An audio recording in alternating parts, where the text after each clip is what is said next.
Are you someone that constantly forgets to recharge your light? You don't have any batteries anywhere. All you want is an ultimate emergency light that's ready to go, no matter if it's fully charged or dead flat or doesn't even have any batteries. Stay tuned because I think I've found the light for you. Hi everyone, Harrison here from LED Torch Shop, here with the ultimate survival everyday flashlight. It is the Fenix E-Star. So this is a flashlight that you can put in your bag, put at home, take with you anywhere, and you don't have to rely on if it's charged, if it's got a battery in it even, if you've forgotten a cable, no problem at all. It is a fully self-reliant, self-charging flashlight. But before I get it right into the specs, I'll show you again the pack and then we can dive straight into this pretty cool light. Da-da-da-da. So obviously you get your packaging from Fenix, really nice packaging from Fenix. Got all your specs on the back, distances, outputs and run times, and a little bit of information about the light. A couple of things it comes with is a lanyard, so you can hang it off your bag, pack, whatever. Comes with a charging cable. So I know I said it's fully self-reliant flashlight, but if you want to cheat the system, you can recharge it just from a normal USB port. And you've got your E-Star sort of user manual as well, and Fenix are really comprehensive in their manuals. So definitely worth a read of that, especially for this light. A little bit more going on than just an on-off button. So yeah, get to know your light before you use it and you will not have any dramas for years, literally years and years and years. Jumping straight into the light, what makes this light sort of different? I suppose it does not matter if you have a battery in it or if you do or not. It is a fully self-charging flashlight. So it's got a hand crank on here. There's nothing new about it, but sort of the first one that we've come across on some of these bigger brands bringing it out. All you have to do is sort of unlock the back here and you get your hand crank coming out, and all you have to do is charge that up, lock it up, and you're good to go. If you wanted to cheat, you can obviously recharge via the USB-C at the front here.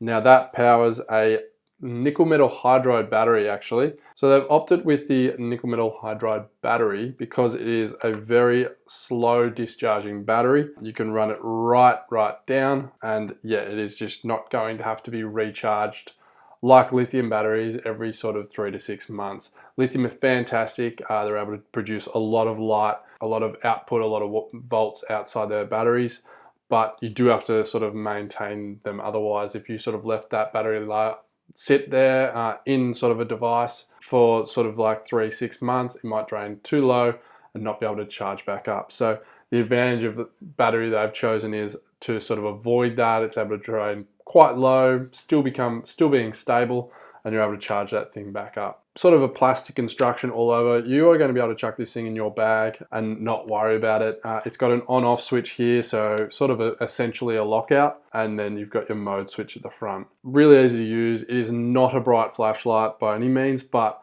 if you had this in your car, in your pack, you're traveling around the world or just sort of anywhere hiking and you are in a pickle, this thing is definitely going to get you out of it because yeah, you've got self-sustaining power sort of just in your hand. So it's water and dust sort of resistant. It's IP24, so splash proof, dust proof sort of thing like that. That's probably mainly for charging port and things like that. But yeah, you want to keep all that mechanism quite dry just so you know it's going to work for you. Outputs and run times with this light, like I said, low outputs, but just an excellent functioning light. So low mode is 1 lumen, going to get 120 hours off that 1 lumen. So that may not seem like a lot of moonlight settings are 1 lumen, but if you're in a pitch black room or pitch black sort of in the outdoors, 1 lumen you're going to be able to easily read a map, easily sort of see your hand and everything sort of probably about a couple meters as your sort of night vision sort of gets better. So 1 lumen, more than enough light to sort of get you out of any trouble. Jump up to sort of the mid mode, it's 3 lumens, and that is going to run you 60 hours runtime. So again, not a lot of sort of walking around functionality, but you are going to obviously a larger space. That's going to light up sort of a room, a tent, sort of anything like that. I know it doesn't sound like a lot, but it definitely does do a lot in quite a dark space. Then you jump up to your high and you get 20 lumens for 10 hours. So still all night running 20 lumens, and that's going to be able to walk around, see where you are, and pretty much do sort of a lot of those tasks as well. And then you got a burst of 100 lumens, and that's going to last you 40 minutes on 100 lumens, and then sort of, yeah, taper off after that. So a lot of functionality, and then you can just charge it up by sort of hand cranking the mechanism in there. So if you find yourself sort of with no power, no light, battery's gone dead flat, or you've lost your battery, this thing is still able to work. So it's got a superconductor in there. So what happens is, if you sort of charge this thing up for about 20 seconds, about 40 sort of hand cranks, you're going to get about 2 minutes runtime off that supercapacitor. So 2 minutes on low, or about 40 seconds on high. And that's a fair bit of runtime to sort of be able to see where you are. If you're in a jam, you need to read a map, you need to read something, 2 minutes is going to be more than enough time and light, and you're not done there. You can obviously keep hand cranking it, get another 2 minutes. So 20 seconds for 2 minutes sort of output, that's a pretty good trade-off, and I think that this light is just going to serve you for years and years and years. Plastic construction, so it's going to be it's going to be super light, so you're going to be able to carry it in a pack all day long and not really notice it's there. And 2, going to be pretty robust and pretty rugged, so it's going to be able to take some knocks, take some hits in a bag, in a pack, or just in your car or wherever. I definitely recommend having one of these lights, because yeah, you never know when you're going to sort of be stuck in sort of a situation like that. But that is sort of a quick demonstration on the Fenix E-Star.